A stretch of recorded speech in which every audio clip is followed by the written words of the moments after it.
नमस्कार दोस्तों, आपका स्वागत है आज की इस नई वीडियो में। आज हम आपको बताएंगे क्या आपको सिर्फ और सिर्फ इस वीडियो में एक इंट्रोडक्शन दिया जाएगा। इंट्रोडक्शन किसका?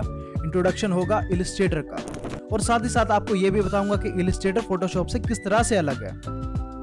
काफी लोगों को थोड़ा सा ऐसा लगता है कि फोटोशॉप और इलस्ट्रेटर दोनों एक ही काम करते हैं, क्या सिर्फ फोटो एडिटिंग का। लेकिन दोस्तों ऐसा नहीं है। बेसिकली मैं आपको एक इंट्रोडक्शन देता हूं कि इलस्ट्रेटर मेनली किस काम में आता है।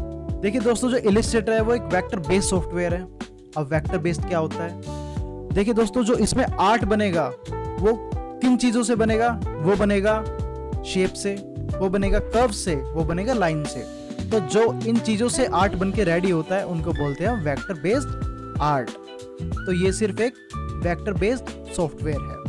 अब एक वेक्टर आर्ट का मैं आपको थोड़ा सा उदाहरण बना के दूंगा, क्योंकि जैसे मैंने बताया कि वेक्टर आर्ट किससे बनता है? शेप से एंड कर्व्स एंड लाइन से, यानी कि तीन चीजों से। इसका मैं करता हूं कलर चेंज। इसका हम लोग कलर चेंज कर लेंगे। यहां से थोड़ा सा ब्राउनिश लेंगे हम लोग कलर इसका, थोड़ा सा और डार्क। देखिए इसको थोड़ा सा छोटा कर लूंगा मैं यहां से, कुछ इस तरह से। एंड लेंगे पेन टूल एंड यहां से इसके कर्व्स बनाना शुरू कर देंगे कुछ इस तरह से। ये देखिए फटाफट से बना लेंगे इसके कर्व्स हम लोग छोटे छोटे से, ताकि एक बेहतरीन सा वेक्टर आर्ट बन जाए।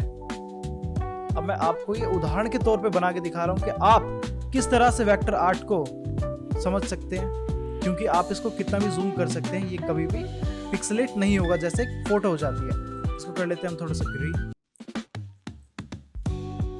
ये मैं दोस्तों आपको उदाहरण के तौर पे बता रहा हूँ। ये देखिए, इसको आप कितना भी जूम कर लीजिए, कभी भी पिक्सेलेट नहीं होगा। अदर एंड अगर यहीं फोटोशॉप में कोई फोटो होती, अगर मैं उसको बार बार एडिट करता है और फिर इसको बार बार कहीं कहीं शेयर करता, तो पिक्सेलेट हो जाती। तो ये फर्क है। ये हमारा वेक्टर आर्ट हो गया। इसमें मैंने क्या क्या यूज किया? इसमें मैंने शेप इस्तेमाल की। ये हमारी, अगर आप देखेंगे तो लाइन है ना, और ये हमारा कर्व से बना हुआ एक ट्री है। तो कुछ इस तरह का आर्ट आप लोग बना सकते हैं। ये हमारा बेसिकली था वेक्टर बेस्ड आर्ट। ठीक है दोस्तों, समझ में आया आपको? क्योंकि आप इसमें जो भी आर्ट बनाएंगे वो हम किससे बनाएंगे? वो हम बनाएंगे शेप से, वो हम बनाएंगे कर्व से, वो हम बनाएंगे लाइन से। वहीं दूसरी तरफ अगर आप फोटोशॉप को देखें तो फोटोशॉप एक रेस्टर बेस्ड सॉफ्टवेयर है। अब रेस्टर बेस्ड क्या होता है? रेस्टर बेस्ड होता है जिसमें आप ग्रिड एंड पिक्सल से काम करते हैं। यानी कि अगर आप कोई भी फोटो एडिट करेंगे या बनाएंगे तो किससे बनेगी? ग्रिड एंड पिक्सल से। अब दोनों के बीच का फर्क क्या है?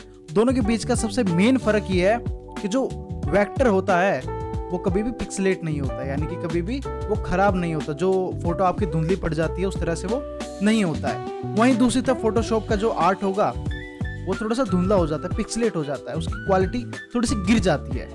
तो दोनों के बीच में सबसे बड़ा ये फर्क होता है।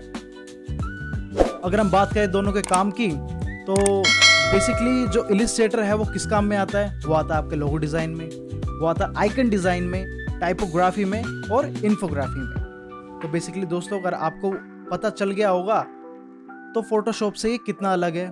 अलग होने का मतलब ये नहीं है कि ये बेहतरीन है। फोटोशॉप का अपना अलग काम है। फोटोशॉप में आप फोटो एडिट कर सकते हैं, कलर ग्रेडिंग फोटोशॉप में कर सकते हैं, एंड काफ़ी सारी ऐसी चीज़ें हैं। तो आपको आपके काम के अकॉर्डिंग सॉफ्टवेयर को यूज़ करना है। अगर आपको कोई चीज़ डिज़ाइन करनी है जो कि वेक्टर बेस्ड हो, जैसे आइकन हो गया या लोगो हो गया, तो इलस्ट्रेटर में कीजिए। अगर आपको कोई रीटचिंग करनी है या कलर ग्रेडिंग करनी है या एडिटिंग करनी है तो आप फोटोशॉप में कीजिए। जैसे कोई सोशल मीडिया का पोस्ट हो गया, ये सारी चीज़ें। तो दोनों का अपना अलग अलग काम है। ऐसा कुछ नहीं है कि वो उससे बेहतरीन है या वो उससे बेहतरीन है। दोनों ही बहुत अच्छा सॉफ्टवेयर है। तो दोस्तों, मैं उम्मीद करता हूँ आपको समझ में आ गया होगा कि इलस्ट्रेटर का प्रयोग क्या है, इलस्ट्रेटर किस तरह से फोटोशॉप से अलग है, और इलस्ट्रेटर का हम लोग किस तरह से प्रयोग करते हैं। तो दोस्तों, हमारी वीडियो को लाइक कीजिए, हमारे चैनल को सब्सक्राइब कीजिए। अगर कमेंट में आपको कोई सवाल है तो हमसे जरूर पूछिए, हम उसका जवाब जरूर देंगे। नमस्कार दोस्तों।